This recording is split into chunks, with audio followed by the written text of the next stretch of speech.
It's gonna be super tasty. It's gluten-free, so it's healthy. Yes, that's how that works. Science. They did one that was like this long and skinny, and they.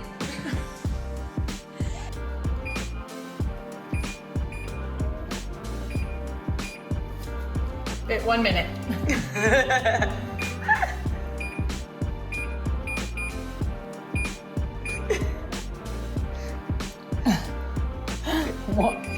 One up.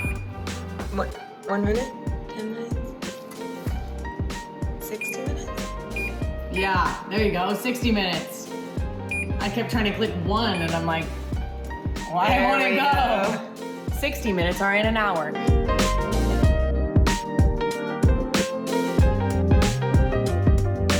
right, let's go like, hey everyone, it's Thursday. We're here in stone fruit season. Hey everyone, it's Thursday. We're here. It's stone fruit season, so we're making nectarine cobbler. Peach cobbler, but with nectarines.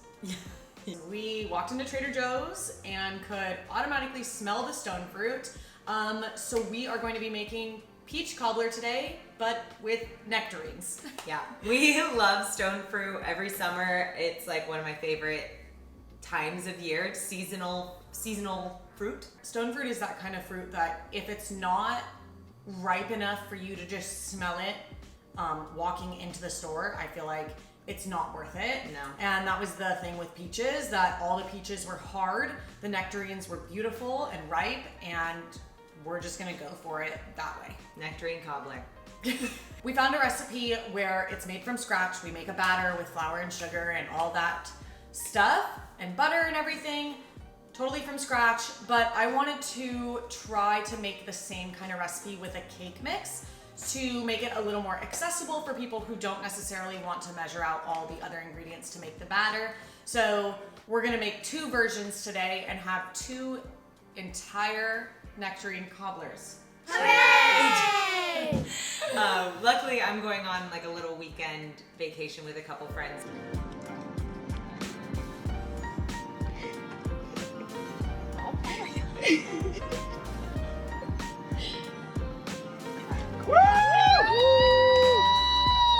So I will bring one so we don't all eat it. We bought some vanilla ice cream. It's gonna be awesome. Let's get to it. I wanna eat it. All right, cool. What's the first step? First step is to handle these nectarines. We're going to leave the skin on.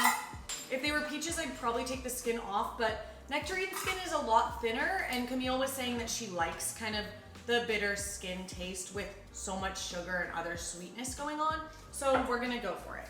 There is a lot of butter and sugar in this recipe. Yeah. It's going to be delicious, but I think any place where we can get a little bit of dimension, tartness, something different might do us well in that. Yeah, I mean, there is a lot of sugar, but it's dessert. This is for one of them. Don't scare them. We're just cutting the nectarines into about 1/4-inch slices. They're kind of hard to get off the seed, but I just cut around it and left this snack bite. So since we're making 2 recipes, I'm using 10 nectarines in total. It's gonna be so good. I'm really excited. I'm almost done slicing up these nectarines. Camille is going to mix together the from scratch dry ingredients for version number 1, which is 2 cups of flour, 1 3/4 cup of granulated sugar, and there's baking powder and salt, milk and vanilla. So it's kind of like a cake batter, but it doesn't have any oil or eggs. We're actually gonna brown a good amount of butter, and that will act as the oil in this. It's a really interesting technique that I've never done before, so I'm excited to see how it turns out. In the meantime, I'm gonna take these and mix in white sugar, brown sugar, and cinnamon. I have 1/4 cup of white sugar, 2 tablespoons of brown sugar, and a teaspoon and a half of cinnamon. The sugars will kind of macerate the peaches to draw out some of their juices and will kind of sink the flavor into the peaches. You'll see later, once these have rested, how juicy and a little bit soft they get. I'm really excited. I don't know if I've ever actually eaten a peach cobbler. I don't know why, but I feel like in my BC life before celiac, I didn't eat a lot of things that now I wish I had tried, like flaky pastries or, you know, certain kinds of danishes or like cultural foods that I just obviously in my head thought I could get at any time for years. I'm so sorry. I'm gonna steal the whisk. Oh, you're fine. And then one day the doctor said no, and I'm like now looking around at my life like I've never tried this. I've never tried that. Okay, beautiful peaches. I'm gonna set them aside, let them macerate for about 15, 20 minutes. We'll see how long we can let them go. So I'm making the flour recipe first, not the box recipe. We're just gonna see what the consistency looks like because Naomi kind of came up with this as an experiment. Yeah, so like I said, I just wanted to try to create something a little bit more accessible for everybody by using a boxed cake mix. However, when you're making a boxed cake, it tells you to add oil, add eggs, add, you know, liquid, but I want to try to just use the cake mix as the dry ingredient, like the flour and sugar that we're making from scratch. So we're just gonna add the same amount of milk to the cake mix itself and see how it goes. Maybe start out with a tiny bit less and see. Yeah? Yeah. Tiny bit less than... This is the cake mix, right? Yeah. Okay. So she measured out the cake mix to see how much volume of dry ingredient we have in it. It's almost the same. So I'm gonna do a shy 2 cup of milk to try to just get the same consistency in batter. So how's that batter looking? Wow, really great milk opening over here. It works. Yeah. Pretty liquidy actually as far as batter goes. Okay. Cool. Smells very vanilla-y though. Yeah, it smells good. I'm gonna do just like 1 3/4. It's very sweet. Yeah. I don't think that normal batters have this ratio of flour and sugar that I've seen. I don't think so either. So I don't think it's gonna be exactly like a cake, but that's why I'm excited to try it. Oh yeah, see that looks liquidy. Super liquidy, yeah. Might add some flour to it. Did you do less than 2 cups? Yeah. How much did you do? 1 3/4. Skipped out on a 1/4 cup for the 1/4 cup of flour we're skipping out on. Yeah, you can definitely see. I don't know. Yeah, so that this mine is has really more liquidy. viscosity, Matan, Shout out Matan. to it. Okay, I'm gonna add a couple of tablespoons of flour to this for consistency. Start with like 2 tablespoons. Probably should have used 1 1/2 cup of milk, but this is an experiment. It's gonna taste good. Like, I feel like we say that every time because it is. Oh, that looks better. yeah, much better. So, I'm gonna stir the other one. let's see. Crazy the color difference. Still a little more thick, but I think that might be the sugar. You know, with gluten-free baking, like we've said before, I like my batters to sit aside for a little bit, 10, 15 minutes or so that the flour has time to hydrate, soak in all that milk that we added. So I think that it might thicken up, both of them might thicken up a little bit through that hydration process. So it gives us plenty of time to brown the butter. Look at these little butters, they're so cute. We are gonna brown all this butter. It's 1 pound of butter.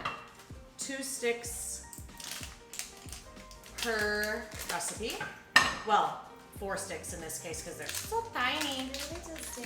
Okay, this is somewhat of a tedious process. You want to be careful and kind of slow with it. There's a very fine line between brown butter and burnt butter. So once it's all melted, you want to keep a watchful eye on it. Do not walk away when you're making brown butter. It's a little labor of love. Just hang out with it while it's cooking. I'll show you kind of the process as we go. But we've done this once before in our chocolate chip cookie recipe where we made all of Claire's, where we made versions of Claire's chocolate chip cookies. So this is not the first time you've seen this. I know you're a really loyal fan and you watch every week and you're very involved. Invested. Very invested. So I have all the butter melted. It's been lightly simmering for just a little bit now. You can really see it separating in the pan, the milk solids, the white part, and then all the oil. So we're just waiting on the milk solids to brown. That's what's making the brown butter, all the sugars in the milk. It's kind of a slow process, but we're getting there. I have it on like medium low right now. I decreased the heat a little bit. You can see the color change a little.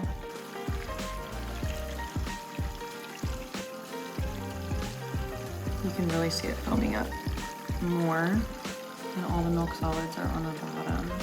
I'm about to pull this off the heat.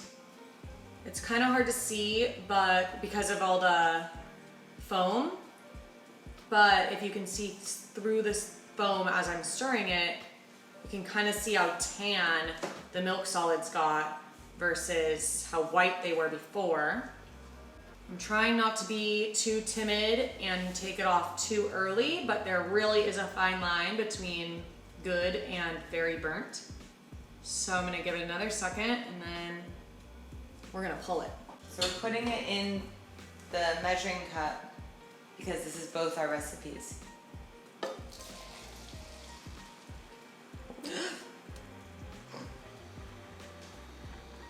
Yeah, we got a little excited there. Well, you gotta pour fast if you're gonna pour. Look at the color. It's really golden. This part of the recipe is really interesting to me. I'll tell you why in a minute. I'm trying to make sure it's all mixed. It would be easier if we were to do it one by one, like one recipe by one recipe. One recipe by one recipe, but you know, we're just trying to make things more difficult for ourselves here. Pouring in just about a little more. Do you want some more milk solids? I think I got it in the bottom of this ladle. Okay. Oh yeah. Perfect. Oh. And then I'm going to do the same here. Perfect. So this is the part of the recipe I was trying to say. It is interesting to me. I have never seen something like this, I don't think. So let's move these to the side. We'll just set them on the stove over there. Okay, so we're not going to mix the batter into the butter. We're actually just going to, we're just gonna ladle it in so it kind of pools with the butter.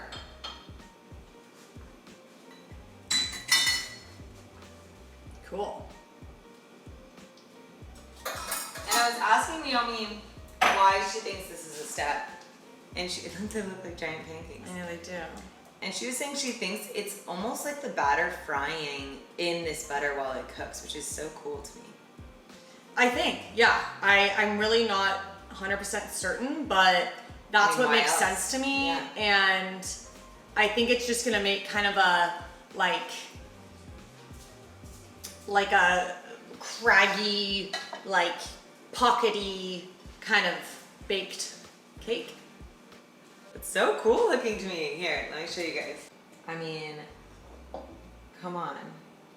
Obviously, it's gonna be really good. It's just sugar and butter. Yum. You can see, probably on this camera better, that the butter is really just floating above. There's some underneath for sure. I can see those milk solids underneath, but you can really see the pool of butter on top. So I think it's gonna fry it from the top. I mean, and then our little nectarines are going to lay all on top of it. And fry on up in that butter. Yeah, beautiful. So that's your next step. Just lay all your pieces in there.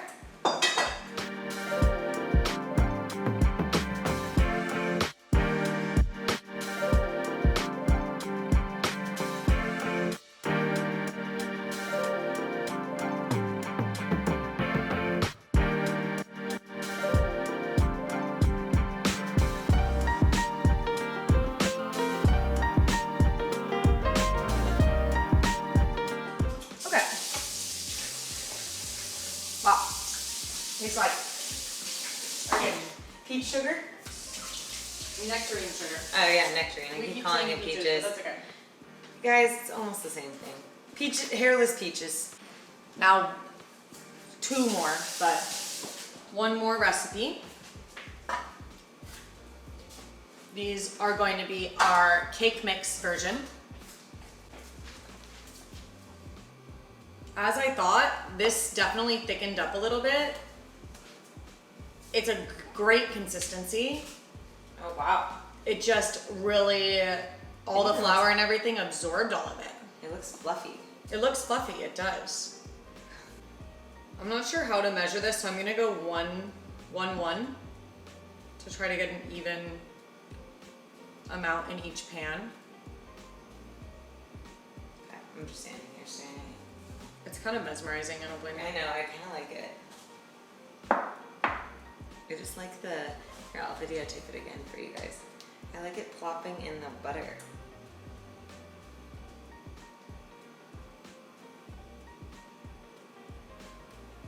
So we're going to pop it all in the oven, put the timer for an hour, and we'll be back. Woo!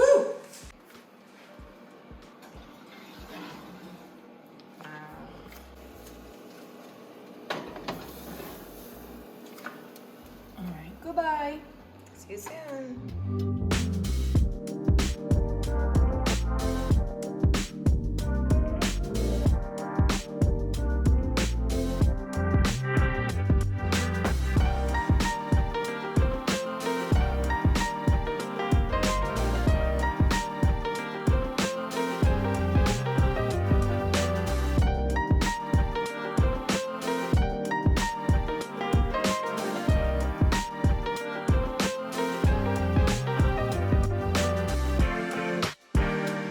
Variations. I'm gonna try the scratch recipe. You wanna try both at the same time? Okay. So this is the one from scratch. We noticed our awful oven did burn the bottom a little bit. It was not me at all. It was not my fault. It was the oven's fault. Stop blaming her. It's really like sugary where I feel like you need a knife. Yeah, it's like kind of made almost like a carameliness. And then if you didn't notice, we topped it with ice cream. Mmm. Mmm. Wow. So chewy. Wow, is it weird that I kind of like the burnt? No, I mean, I'm into it. The chewiness is like amazing. Almost tastes like mochi. Right? Sorry guys. Freaking. We're just gonna dig in. You're just gonna demolish it really quick.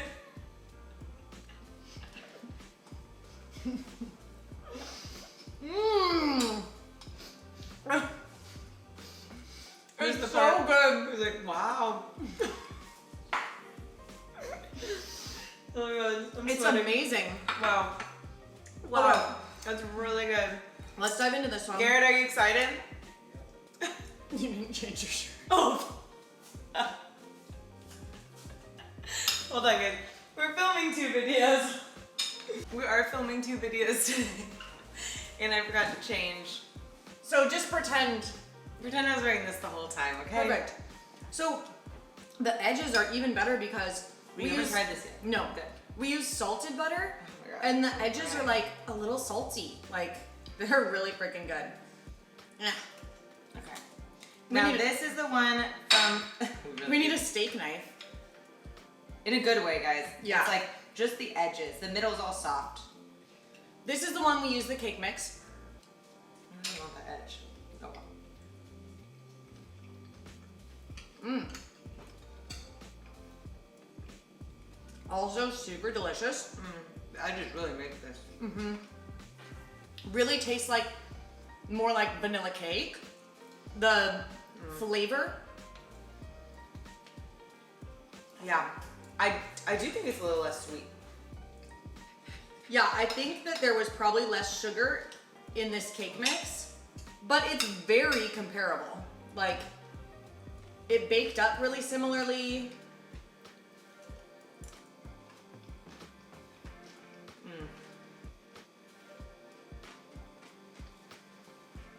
I want to share our communal napkin. My sister's. I mean, Unreal. That is holy crap, guys. way better than cake. But it's like cake meets pie. It is kind of cake meets pie. With like the, I don't know, with the fruitiness, and then you got like the crust, but it doesn't taste like pie crust, obviously. And the cake part is really... Now Naomi's gone to just straight out of the It's pan. really fluffy. Alright. Fluffier than I expected. Now I can try this bite.